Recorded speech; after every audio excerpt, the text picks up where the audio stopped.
ఇక్కడ యోషువకు నమ్మకం ఎవరుకుందంటే ఇజ్రాయెల్ అందరికీ కూడా ఉంది. ఎందుకంటే వాళ్ళందరూ కలిసి ప్రాణం చేస్తేనే ఎరుక గొడవలు కోల్పోయినాయి.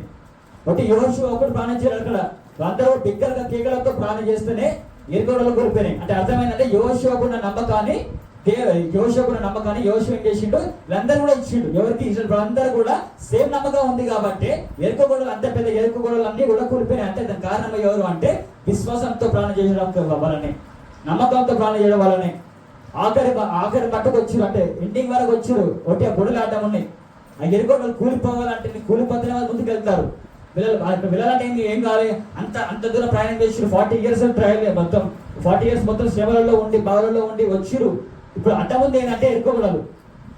ఇక్కడ దేవుడు మాత్రమే కొనుగొడతాడు తప్ప ఇప్పుడు వీళ్ళంతా మనకున్న టెక్నాలజీతో పోయినా కానీ కొన్ని రోజులు పట్టవచ్చు. కొనుగొట్టడానికి కొన్ని రోజులు పట్టవచ్చు ఇప్పుడు టెక్నాలజీతో పోయినా కానీ.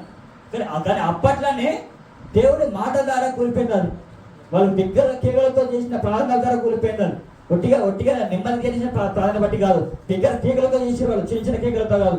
దగ్గర ట్రంపెట్స్ ఉంటాయి, ట్రంపెట్లు బూరలు ఉంటాయి, బూరలు తీసుకొని పెద్ద ఊదుకుంటూ డబ్బులతో కొట్టుకుంటూ మొత్తం దాని చుట్టూ 7 సార్లు తిరిగాయి. కానీ 7వసారి మొత్తం కూడా కూలిపోయినాయి. అర్థమైందంటే దేవునితో ఏమవుతుంది, సమస్తం సాధ్యమవుతుంది. ఇలాంటి మరిన్ని దేవుని వీడియోస్ నోటిఫికేషన్స్ రావాలనుకుంటే please to subscribe. Thank you.